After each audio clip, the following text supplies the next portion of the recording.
কংগ্রেসের কর্মী সম্মেলন থেকে আগামী বিধানসভা ভোটে জলঙ্গিতে স্থানীয় প্রার্থী দেওয়ার দাবি অধীরের কাছে।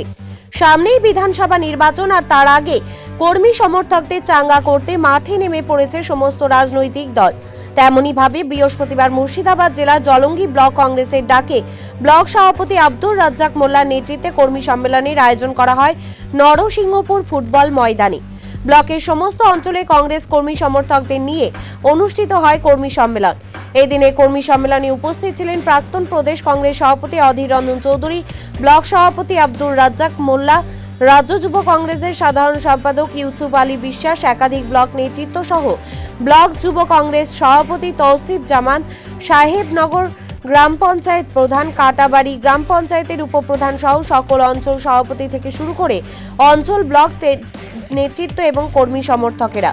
এই দিনের সম্মেলনে সকল অতিথিদের পাশাপাশি প্রাক্তন সাংসদ অধীর রঞ্জন চৌধুরীকেও বিশেষভাবে সংবর্ধনা জানানো হয়।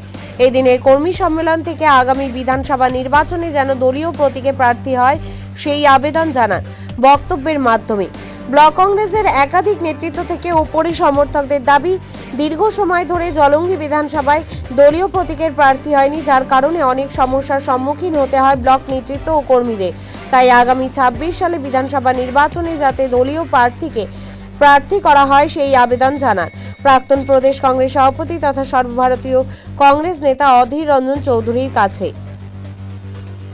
তাদের কোনো জায়গা নেই, দরকার নেই। দেখুন, এই পশ্চিমবঙ্গে তাদেরই পদোন্নতি হয় যারা ভালো করে চুরি করে তৃণমূল দলকে ভালো করে ভাগ দিতে পারবে। বাকি কারোর পদোন্নতি এখানটায় হয় না, গ্রাহ্য করা হয়। যারা লুট করতে পারে, যারা সন্ত্রাস করতে পারে, যারা জবরদস্তি ভোট আদায় করতে পারে, তাদের এখানে খাতিরদারি হয়।